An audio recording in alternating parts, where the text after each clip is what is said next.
90% of the trucking industry. Right. How do they get in the game? See, y'all know when I get some good information, man, I'm gonna bring it straight to the people, man. First thing I want to do is I want to thank Waterwall 504 for that good conversation we had and for you sending me this clip. You know you sent it to the right person, right? I appreciate that though, for real, man. Salute. So y'all know what time it is, right? So let's get to it. So look, 90% of small fleet owners kind of run trucking, right? Y'all seen this video? If y'all haven't, it's coming from Trucking Hustle, man. Follow their page. I just followed them, man, and they got a lot of good information over there. So 90% of small fleet owners, we run the trucking industry. That's because we the majority, right? So if a larger company is looking at the numbers and they looking at the balance sheets and they just comparing everything at a macro point of trucking, just looking at it at a macro point of trucking, they see the potential. So all they have to do is come in with a little bit of money, and they little bit of money is gonna flush all of us out, right? Y'all seen this. The COO, James Reed of Kodiak, is telling y'all about autonomy and what the plan is for to further their objective. Their objective is point blank right there inside of this podcast. He's sitting there and telling you, I don't know it. They not gonna flush all of us out, but they gonna flush the majority of us out. We talking about somebody who got 2 to 5 trucks, probably get flushed out. You probably get flushed out.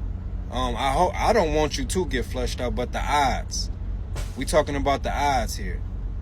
So look, this for all my guys. Since we from the same cloth, let me break it down like this, right?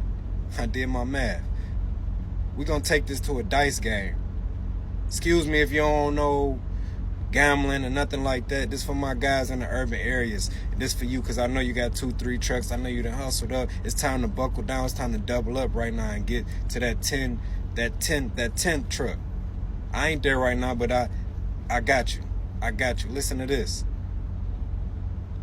If we shooting dice, right? 6 and 8. On the dice, 6 and 8 has the most craps. You got 2, you got 3, you got 11, you got 7, you got 12. That's a lot of odds. That's why I don't really, when I shoot dice and when I used to shoot dice, I got it tattooed on me, y'all. So I really do this for real. 100%, yeah. We used to shoot dice for real. So I used to, when I start shooting dice, when I got a little bit more in tune with knowledge, I start looking up the odds. What's the odds of this? What's the odds of that? And I found out that 6 and 8 has more craps than other numbers. You have all these other numbers. You got 2, you got 3, you got 11, you got 7, you got 12. So you being the smaller fish in a big pond where sharks is being implemented in this thing now. They changing the variables up. So the variables are, what could happen. You got 6 and you got 8. You got your truck and you running. So what if they start adding in 4 as a crap, 5 as a crap, 9 as a crap? All of these variables can change up the whole what? Answer. Your whole thing, what you have figured out, trucking is this, trucking is that. Now you got to sit back down at the table. I'm not saying it's hard. I'm not saying it's difficult, but you're going to have to sit back down and you're going to have to do your due diligence. You understand what I'm saying? So you got all of these different variables that's going to change the equation. Then it's going to change the answer.